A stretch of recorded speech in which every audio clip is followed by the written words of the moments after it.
네, 오늘 주식 종목 리뷰는 삼성 출판사 보도록 하겠습니다. 들어오신 분들 구독 버튼이랑 좋아요 버튼 한 번씩 눌러주시고, 야, 대단합니다. 삼성 출판사 진짜 오랜만에 모습 한번 제대로 보이네요. 그래서 요거 지금 이제 다 왔거든요. 요것도 마찬가지로 이제 하나만 남으면 될 것 같아요. 그래서 그거 조금 설명을 드리면서 다음 흐름 한번 보도록 할게요. 우선 오늘 상한가잖아요. 이게 상한가가 터졌던 이유가 있겠죠. 뭐 그거를 뭐 이미 보고 계시는 분들 알고 계시지 않을까 싶은데 한번 짚고 가면은 그 더 핑크퐁 컴퍼니라고 있어요. 더 핑크퐁 컴퍼니라고 있는데 이제 그게 이 이슈를 보여드릴게요. 있는데 그게 뭐냐면 이 아기상어송 아세요? 이게 그 애기들 있으신 분들은 무조건 알아요. 이 아기상어송 아실 거예요. 제가 뭔가 좀 이게 영상으로 노래를 부르라니까 좀 이상하네. 이 동요거든요. 동요인데 어쨌든 아기상어송 한번 유튜브에 쳐보세요. 되게 유명한 겁니다. 막 뭐 우리 옛날에 막 그런 것들 있잖아요. 뭐 마치 뭐 뽀로로 이런 것들처럼, 아니면은 뭐 그전에 또 뭐 있었지, 뭐 방기대장 뿡뿡이 막 하여튼 뭐 시대마다 그런 것들이 있잖아요. 근데 이 아기상어도 그런 것 중에 하나고, 아기상어송은 진짜 실제로 되게 유명합니다. 저도 들어봤어요. 그래서 이 아기상어송 만든 이 아기상어가 있는데 이거를 만든 게 더 핑크퐁 컴퍼니라고 있습니다. 근데 더 핑크퐁 컴퍼니가 이제 상장을 할 수도 있다, 이런 가능성들이 좀 열리기 시작을 하고 있어요. 근데 삼성 출판사가 무슨 관련이 있냐? 2대 주주로 돼 있거든요. 그러니까 이제 연속적으로 이렇게 연결이 되는데 이게 진짜 파급력이 엄청나거든요, 아기상어가. 그래서 이런 기대감 때문에 오늘 강세를 보이면서 상한가로 좀 치면서 움직였다라고 좀 보시면 될 것 같습니다. 근데 이거 은근 중독성이 있어요. 좀 한번 들어보세요. 이게 저작권 때문에 틀 수는 없을 거고 한번 들어보세요. 이거 치셔가지고 은근히 중독성이 좀 있습니다. 뭐 어찌 되었든. 그래서 이걸 가지고 이슈를 되게 또 만들어주고 있는 거고, 거기다가 오늘 또 이슈가 있었던 게 뭐냐면은, 어쨌든 아기상어 이런 게 엔젤 산업이잖아요. 뭐 아기들 산업인데, 이 엔젤 산업 관련해 가지고 또 이슈가 있었던 게 뭐냐면은, 지금 이 국회에서 상속 증여세법 출산자녀 지원 정책 발표 이런 것들을 하게 되면서 또 추가적으로 좀 더 붙어주는 것들도 있었어요. 업황 분위기 자체가, 이 테마 분위기 자체가. 그래서 요거 말고도 뭐 캐리소프트, 토박스코리아 뭐 이런 종목들이 움직이긴 했는데, 지금 이 더 핑크퐁 컴퍼니는 삼성 출판사가 아예 대놓고 관련이 되어 있는 종목이라서 강세를 보였던 것 플러스, 여야는 본회의를 통해서 상속 증여세법 개정안을 좀 발표를 하게 되면서,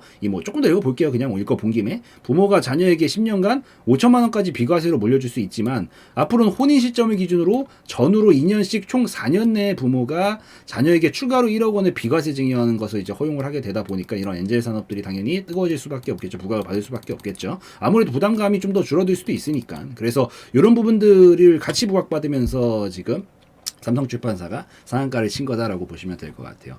근데 이 어쨌든 지금 우리나라의 가장 큰 문제긴 하잖아요. 뭐 이런 뭐 아이들을 안 낳고 결혼도 안 하고 이런 문제들이 굉장히 큰 문제로 다가온 상황에서 이걸 해결하기 위해서 뭐 앞으로도 얘기는 계속 많이 나올 거예요. 해결책을 찾기 위해서. 그래서 어쨌든 이슈, 이 주식적인 관점에서 봤었을 때 가장 중요한 거는, 물론 재무적인 건 당연히 뒷받침이 돼야 되고, 거기서 이슈몰이를 계속 할 수 있을 정도로 이제 이슈가 끊이질 않고 나올 수 있느냐 없느냐가 굉장히 중요해요. 흐름을 만드는 데 있어서는. 근데 그것도 충분히 만들 수밖에 없는 그런 업종 중에 하나이기 때문에, 지금부터는 대한민국 사회에서. 그래서 이런 부분도 생각했었을 때 계속 모멘텀 되면서 모멘텀 받으면서 움직일 가능성들이 높지 않을까라고 보입니다. 그래서 이 정도로 이제 정리를 하시면서 좀 보시면 되지 않을까라고 좀 생각을 하고요. 그 다음에 이제 다시 기술적으로 들어와서 좀 설명을 드리면, 제가 이제 조금 남았다 그랬거든요. 이게 얘가 삼성 출판사가 진짜 하락을 너무 길게 했어요. 물론 장기적으로 우상향 곡선은 계속해서 그려 나가고 있었기 때문에 이게 흐름이 꺾인 건 아닌데, 이때 당시에 시세를 엄청 많이 보여주고 나서 진짜 쉬지 않고 한 번에 빼버렸단 말이에요. 그러니까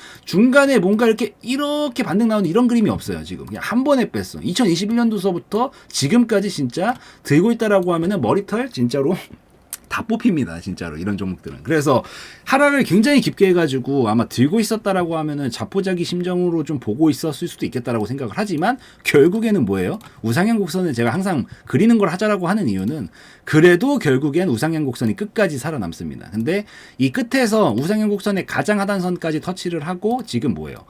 다시 반등 자리를 강하게 보여주고 있죠. 요 추세를 꺾지 않겠다라는 지금 의지를 좀 보여주고 있는 그런 상황이다라고 보시면 됩니다. 이제 이게 꺾이면 그때서부터는 좀 리스크가 생겨요. 근데 이제 이 부분이 꺾이지 않는다면 이제 자리 잡고 이제부터 뭐야? 어쨌든 뭐 어떻게 가나 이렇게 가나 저렇게 가나 항상 이 파동을 2002년도 우리 월드컵 때부터 지금까지 이어왔다니까요. 지금까지 이어왔기 때문에 살린다라는 건 또 뭐야? 또 이 파동 유지하면서 요거 부딪힐 때까지 또 움직이가 보겠다라는 신호로 어쨌든 돌파만 이탈만 나오지 않는다라면 갈 수 있겠죠. 발음이 좀 꼬이네요.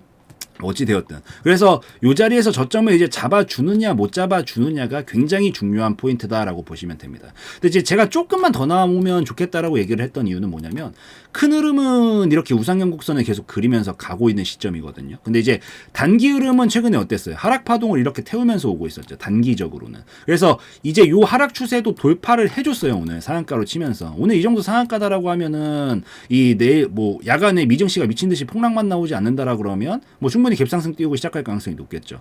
우선 이 추세에서 벗어났기 때문에 폭포수가 진짜 미친 듯이 쏟아지는 라인에서 이제 비껴나간 거예요. 그 말인즉슨 요 라인에서는 하락 추세 안에서는 단기 하락 추세 안에서는 올라가고 싶어도 내리 찍으려는 힘이 워낙 강하기 때문에 굉장히 비효율적인 구간인데 여기서 벗어났다라는 건 뭐예요? 이제부터는 이 안에서는 내가 이 10만큼 올리기 위해서 5가 아니라 10도 아니에요. 20, 30씩 힘을 줘야 돼서 비효율적인 구간이었지만 여기서 벗어났다라는 건 이제부터 내가 10만큼 올리기 위해서 10만큼 힘을 주면 충분히 갈 수 있는 영역으로 들어왔다라는 얘기거든요. 그래서 기본적으로 이제 탄력을 좀 붙일 수 있다라고 볼 수 있어서 충분히 가능성이 있는데 이왕 보는 거 조금 더 보자라고 하는 건 뭐냐면 여기서 지금 내일 갭상승 띄울 거예요. 근데 지금 패턴이 어떻죠? 이렇게 만들고 있죠, 지금.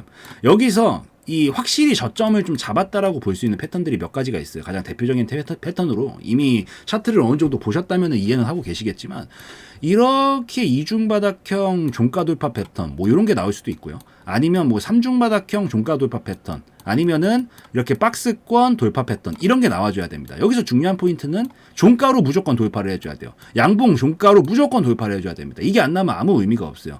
여기서 어쨌든 이게 힘싸움의 과정이거든요. 이게 힘싸움에서 이겼기 때문에 이게 나오는 거예요. 이게 못 가는 애들은 이 돌파가 안 나와요. 이게 결국엔 찌르지만 계속 돌파가 안 나오니까 이게 그림이 자꾸 밑으로 빠지는 거예요. 근데 반대로 바꿔 말해서 돌파가 확실하게 나온다? 그 말인즉슨 요 힘싸움에서 이제 매수세가 확실히 압도했다라고 볼 수밖에 없는 신호고 그게 이제 이 장기적으로 중요한 라인들 지금 여기 부딪히는 구간이잖아요. 장기 추세랑 장기적인 저점이라든가 장기적으로 중요한 구간들에서 부딪히고 이 그림을 완성을 시키면 그 자리는 장기 저점으로 잡겠다라는 신호로 해석을 할 수가 있어요. 그래서 이왕 조금 더 보는 거 어차피 지금 뭐 미리 들어가 계신 분들 아니면 지금 들어가는 건 이미 늦었거든요. 뭐 상한가 침마당에 여기서 물론 못 올라간다 이런 개념이 아니라 무너지게 됐었을 때의 리스크와 시간이 너무 오래 걸릴 수가 있어요. 그래서 뭐 신규로 보시는 분들은 조금 더 어차피 더 괜찮은 자리가 있으니까 조금 더 기다리시고 보유하신 분들은 요 관점으로 보세요. 종가로 여기를 돌파해야 됩니다. 반드시 양봉으로 그것도 양봉 종가로 내일 요 이상 가격선으로 치면은 지금 25,500원 정도 되거든요.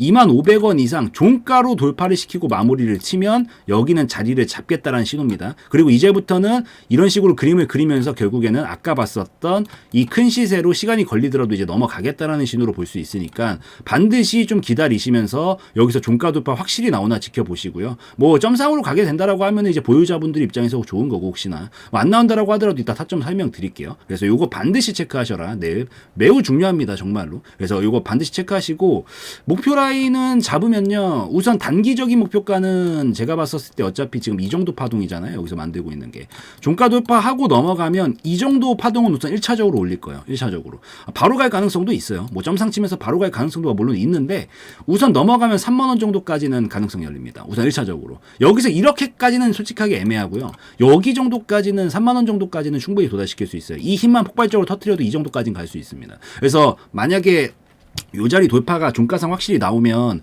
그때는 남은 물량 보유하신 분들은 여기 안 깨지는 선에서 홀딩 하시다가 3만 원 정도 목표가 잡고 익절하시면 돼요. 여기서 익절하시고 뭐 분할로라도 뭐 전량하셔도 상관없고요. 여기서 올라오고 나면 아마 근데 제가 생각을 했었을 때는요. 물론 저도 이걸 좋아해요. 당연히 제가 바라는 바고. 근데 흐름상은 아마 이 정도까지만 치고 한 번에 가기보단 이렇게 넘어갈 가능성이 더 높습니다. 박스권으로 넘어갈 거다 이 얘기죠. 왜냐면 여태까지 하락하려고 했었던 이 길이가 너무 길고 너무 가파라요. 그래서 얘가 벗어나서 이제 하락 힘에서는 벗어났지만 이게 자동차 운전으로 생각하면 이해하기가 쉽거든요. 우리가 시속 150km 달리다가 브레이크를 밟는다라고 한들 바로 멈춰지는 게 그 자리에서 아니잖아요. 이게 줄어든데 브레이크를 밟고 있으면 서서히 속력이 줄어들죠. 그러니까 이게 돌파를 해줘도 당분간은 이 하락권의 영향을 받을 수밖에 없어요. 힘이 잔존해 있기 때문에. 그래서 한 번에 가는 그림이 잘 안 나옵니다. 이게 올라가려고 해도 자꾸 내리 찍으려는 이 기존의 힘이 좀 남아있기 때문에. 그래서 그거를 없애기 위해서 보통 횡보로 돌리게 되는데 박스권으로 아마 지금 넘어가면 요 정도까지 쳐놓고 이런 박스권으로 갈 것 같아요. 그래서 저는 개인적으로는 그냥 3만 원 정도에서 전량 익절하고 눌러준 다음에 다시 반등 나올 때 재공략하는 게 더 좋지 않을까라고 생각합니다. 생각을 하는데, 욕심이 난다라고 하면은 그냥 절반 익절하고 남은 물량이 혹시 더 운 좋게 가주면 좋으니까 남은 물량은 본전 이탈 안 하는 선에서 끌고 가시면 리스크 관리도 한 번에 잡을 수 있지 않을까라고 보이니까 그 느낌으로 좀 이해하시면서 보시고, 진입 타점은 돌파 나오고 나면은 눌러줬다가 요 근처 영역까지 눌러줄 거예요. 눌러줬다가 반등 나오는 요 지점에서 공략하시면 됩니다. 그래서 그렇게 좀 보시라고 말씀드리고요. 또 그 다음에 여기 지금 반응 보니까 지금 요 자리 똑같이 다 왔거든요. 근데 오늘 거래량 상한가기도 하고 빨리 오면 몰았기 때문에 뭐 거래할 시간도 많이 없었지만, 요게 지금 물량들을 봤었을 때 생각보다 매도 물량 많지는 않아서 충분히 돌파는 만들어낼 수 있다라고 생각하고 있습니다. 아직까지는. 그래서 충분히 가능성 있으니까 요거 돌파 반드시 만들어주는지 살펴보시고, 만들어주면은 3만원 정도까지 다음 목표가 보시면 된다라고 좀 설명을 드릴게요. 그래서 오랜만에 좀 요 종목 보여가지고 좀 설명을 드리고 있는데, 어쨌든 여러모로 중요한 자리에서 이제 흐름 한번 바꿔보고 싶다라는 영역이니까 내일부터의 움직임이 굉장히 중요하다라는 거 꼭 기억을 하시고, 총정리를 해드리면 결국 장기적으로 우상향 곡선 그리는 하단 부근에서 지금 반등 자리를 보여주고 있는 거다. 하락 추세는 이미 단기 하락 추세는 벗어나고 있기 때문에 가능성은 충분히 있다라고 보고 있고, 움직임도 괜찮은데 이왕 보는 거 어디까지 확인하자. 확실하게 장기 저점 터치하고 돌파까지 나오는 거, 종가로 자리로 한다라고 하면 종가로 25,000원 이상 양봉으로 마감을 해줘야만 진짜 돌파라고 할 수 있고, 이 패턴이 나오면 여긴 저점 잡았다라는 신호니까 안정적으로 보셔도 된다.